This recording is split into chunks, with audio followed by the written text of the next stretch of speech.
kegiatan kita pada kesempatan ini. Dan saya akhiri. Assalamualaikum.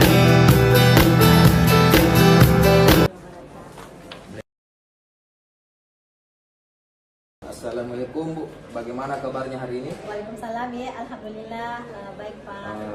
Pada hari ini kita akan melaksanakan praktek coaching dengan menggunakan alur tirta. Perlu kita ketahui bersama Bu bahwa prinsipnya coaching itu adalah kesetaraan. Artinya antara coach dan coach itu setara. Olehnya itu jangan merasa segan untuk mengemukakan pendapat Ibu hal yang ingin saya tanyakan pada coach. Ibu, yang pertama itu Ibu ingin saya membantu mengembangkan kompetensi yang mana? Iya Pak, untuk kompetensi coaching ini saya berharap saya bisa lebih meningkat di yang mengajukan pertanyaan berbobot. Nanti terasa itu Pak. Iya. Oke. Bagaimana yang nanti Ibu inginkan untuk saya amati? Iya, bagian yang ketika saya menemukan kata-kata kunci mungkin Pak untuk menghasilkan pertanyaan berbobot. Kemudian Bu, bagaimana penilaian Ibu sendiri terhadap apa yang akan kita kembangkan saat ini? Iya, untuk penilaian terkait mengajukan pertanyaan berbobot ini yang saya adukan sekarang itu memang saya masih agak kesulitan Pak untuk memberikan pertanyaan berbobot untuk coach saya. Pertanyaan berbobot itu kan bisa menggali potensi coach untuk menyelesaikan permasalahannya sendiri. Jadi itu yang paling penting menurut saya dan itu saya merasa masih sangat kurang untuk itu Pak. Apa harapan dari observasi yang akan kita lakukan bersama saat ini? Saya berharap kompetensi saya untuk mengajukan pertanyaan berbobot itu bisa lebih meningkat untuk saya terapkan nanti di pembelajaran di sekolah. Jadi yang bertindak sebagai coach adalah Ibu Fitri dan sebagai coach adalah Pak Asdar. Namun sebelum kita melaksanakan praktik coaching, kita harus memperhatikan alur percakapan kita. Yang mana perlu diperhatikan adalah pelaksanaan coaching ini harus mempunyai topik dan tujuan dan hasil percakapan coaching. Kemudian menggali dan memetakan situasi saat ini, kemudian menghubungkan dengan fakta-fakta yang ada. Yang selanjutnya rencana aksi dengan mengembangkan ide-ide untuk alternatif atau solusi yang terakhir. Kemudian yang terakhir yaitu tanggung jawab, berkomitmen akan langkah selanjutnya. Oke Bu, sekarang kita akan praktik coaching. Selamat sore Pak Asdar. Bagaimana kabar Pak? Alhamdulillah baik Bu. Kita sendiri? Alhamdulillah baik. Apa yang mau diperbincangkan pada hari ini? Begini, saya ingin bercerita terkait kinerja saya terus dalam kegiatan pembelajaran. Iya. Belum lanjut, apa yang kita ingin dapatkan dari pembicaraan ini? Jadi saya ingin mendapatkan solusi yang terbaik Bu dan bisa memaksimalkan proses pembelajaran saya nantinya di kelas. Ingin memaksimalkan proses pembelajaran. Betul Pak? Baik. Boleh Pak Asdar ceritakan situasi proses pembelajaran seperti apa itu? Dan seperti ini, selain mengajar di kelas, saya juga diberi tugas tambahan di sekolah sebagai bendahara BOS. Nah, ini pekerjaan bendahara BOS sangat menyita waktu saya, sehingga ini mempengaruhi persiapan saya dalam menyiapkan perangkat pembelajaran saya. Nah, sehingga hal ini yang menjadi penghambat dalam proses pembelajaran saya. Baik, jadi menurut Pak Asdar dari skala 1 sampai skala 10 di mana posisi tak sekarang? Mungkin kisaran 5 atau 6 ya Bu. 5 sampai 6. Iya.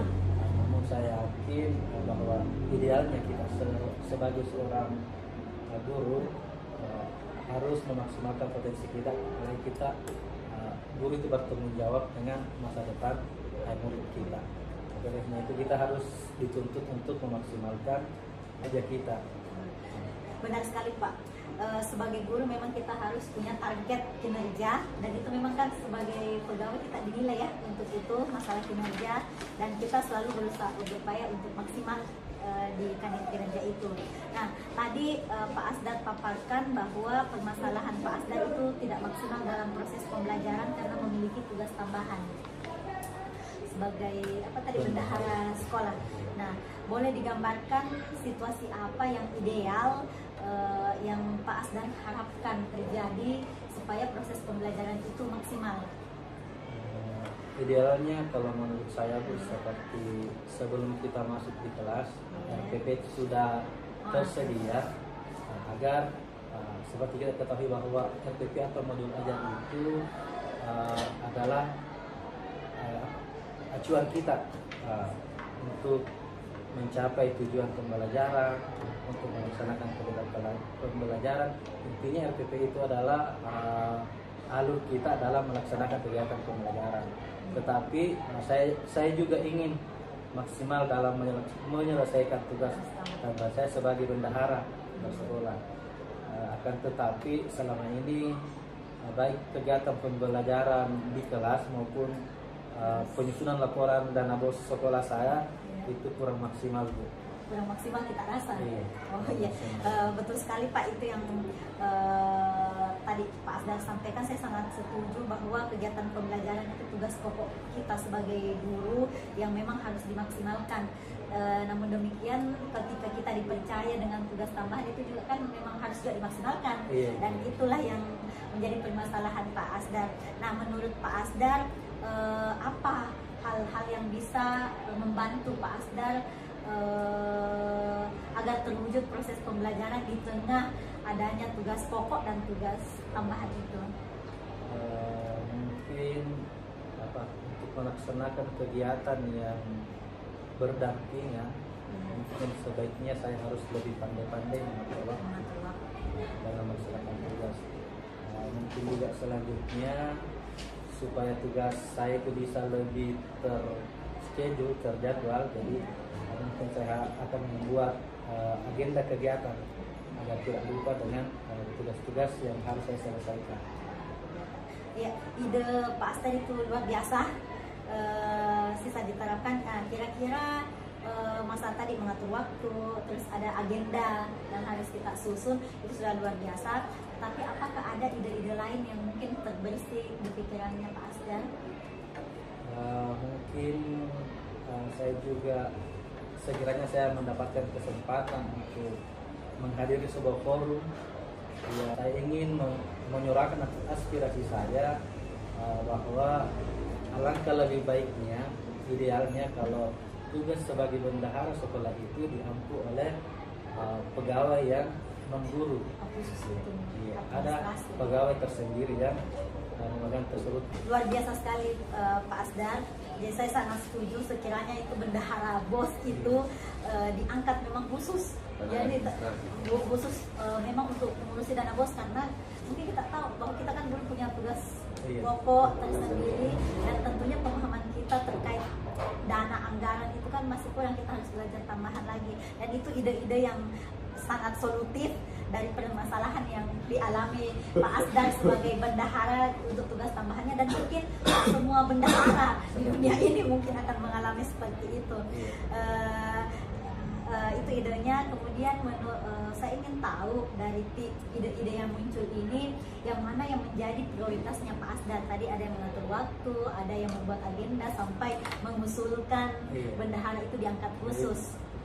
Untuk sementara yang paling mungkin bisa saya laksanakan kalau waktu dekat ini adalah saya harus lebih pandai mengatur waktu, membuat buku agenda kegiatan. Baik, jadi saya penasaran ini, kira-kira ada tidak yang bisa dijadikan indikator kalau rencana Pak Asdar ini bisa memberikan perubahan dalam kinerja yang terkait tadi menyusun jadwal? Apakah itu ada indikator keberhasilannya? Kalau rencananya kemarin saya kedepannya secara tertulis mungkin tidak bisa saya tuliskan, tetapi gambaran kedepannya saya untuk mengetahui bagaimana efektifnya perencanaan saya ini.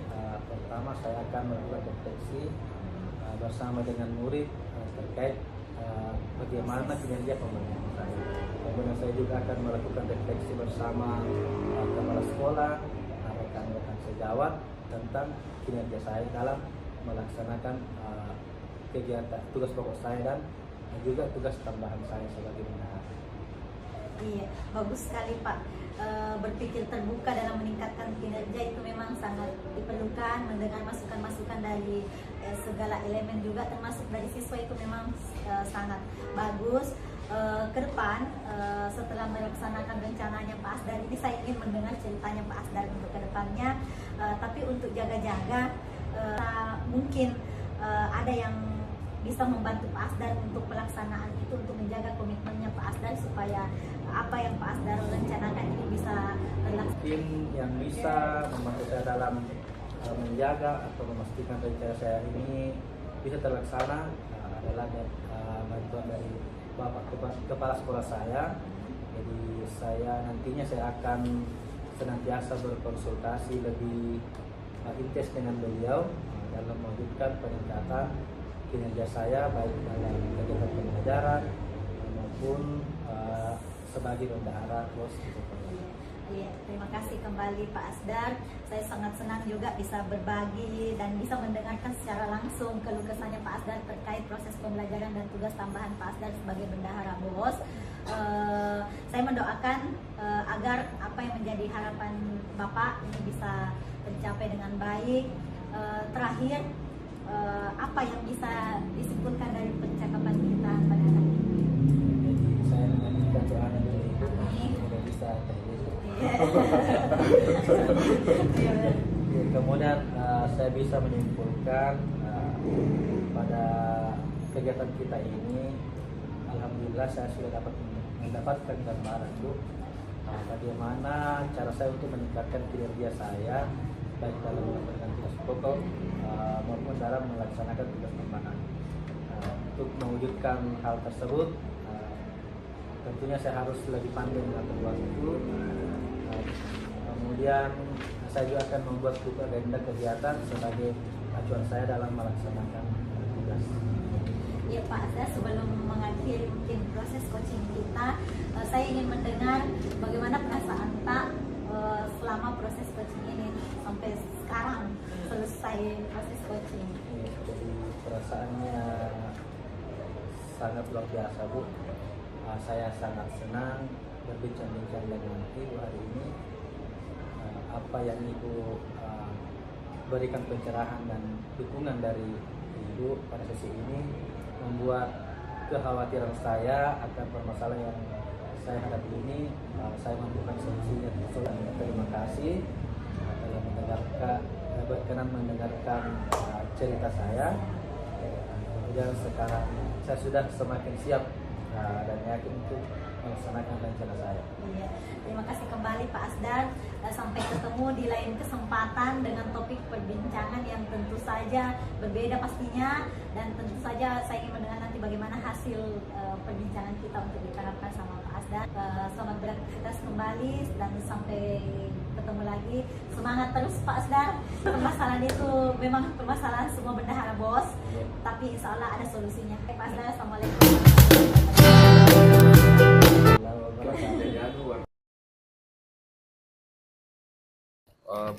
Baik Bu, terima kasih Ibu telah melaksanakan praktik coaching yang menurut saya sangat luar biasa karena telah menerapkan alur percakapan Tirta dengan runtut sesuai dengan tahapannya. Seperti topik dan tujuan yang diharapkan, pemetaan masalah serta coach memberikan pertanyaan yang berbobot untuk menggiring coach menemukan ide atau solusi dari permasalahan yang dihadapinya. Saya kira luar biasa Ibu tadi praktek coaching tak.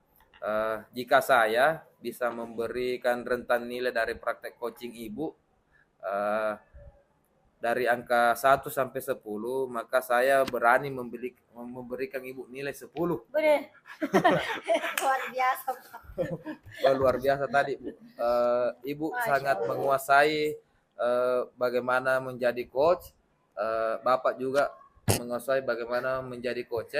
Selanjutnya, sebagai umpan balik atas praktik coaching tadi, saya mengajukan beberapa pertanyaan kepada Ibu. Pertama, bagaimana Ibu menilai sendiri performa dalam kompetensi tadi? Iya, kalau saya menilai tadi itu Pak, saya sudah berupaya dengan maksimal, tetapi mungkin masih ada yang mengganjal masalah kompetensi tadi yang mau difokusi itu kan saya mau peningkatan pada proses mengajukan pertanyaan berbobot.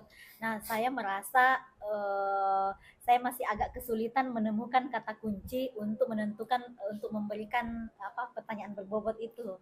Itu tadi mungkin karena saya fokus di banyak permasalahan yang langsung ingin diselesaikan, jadi kata kuncinya itu mungkin ada yang terlewat mungkin. Oh, kata kuncinya ada Iya. yang terlewat, susah nih. Oh iya. Apa yang membuat Ibu menilai demikian? Iya, itu tadi Pak, yang masalah kata kuncinya ada beberapa yang terlewat, dan itu saya sadari ketika sudah selesai proses coaching itu. Sebenarnya masih ada pertanyaan mungkin yang bisa muncul untuk membantu coach menemukan potensi terbaik dirinya yang lebih dari itu ketika saya bisa menemukan itu, tapi itu yang terlewat. Yang terlewat, Bu. Oke. Kalau boleh saya, Bu, menyampaikan hasil pengamatan saya. Ya. Saya mengamati tadi pada saat rencana aksi Ibu melakukan pertanyaan, sudah melakukan pertanyaan-pertanyaan yang berbobot yang dapat menggiring coach untuk menemukan solusi permasalahannya. Itu menurut saya, Bu, sudah Iya. sesuai lebih tinggi dari standar yang kita rujuk. Kemudian Ibu, kita lanjut. Bagaimana pendapat Ibu mendengar ini? Terima kasih Pak atas apresiasinya, saya merasa terhormat mendengar ini, tapi tentunya ini saya tidak boleh lengah dengan yang seperti ini. Mudah-mudahan saya bisa terus meningkatkan kompetensi masalah coaching ini untuk bisa diterapkan baik kepada rekan guru saya maupun kepada murid saya, supaya apa yang mereka alami ketika cerita sama saya bisa membantu untuk menggali potensi mereka untuk menyelesaikan permasalahannya. Oke. Kemudian apa rencana tindak lanjut Ibu selanjutnya? Mungkin saya harus banyak lagi membaca referensi terkait coaching, kemudian diskusi dengan teman-teman CGP bagaimana mempraktikkannya lagi lebih lanjut. Kemudian yang terakhir tentunya saya harus melatih diri saya terkait coaching ini dengan langsung aplikasinya mungkin Pak ke teman ataupun ke siswa. Oke Bu, sebagai penutup, pertanyaan terakhir saya itu apa yang bisa kita dapat dari proses coaching ini? Iya, yang bisa saya dapat itu sedikit banyak saya sudah bisa menentukan kata kunci itu tadi untuk menentukan pertanyaan berbobot, walaupun ternyata saya masih ada kata kunci itu masih ada yang terlewat menurut saya, yang tentunya bisa lebih menggali potensi coach. Cuman itu yang mungkin Pak penentuan dalam kata kunci ketika akan menyusun pertanyaan berbobot kepada coach. Oke Bu, itulah tadi pas kegiatan kita pasca supervisi, lebih dan kurangnya mohon dimaafkan Bu. Iya, Assalamualaikum warahmatullahi wabarakatuh. Waalaikumsalam warahmatullahi wabarakatuh. Tambah di sini udah bagus.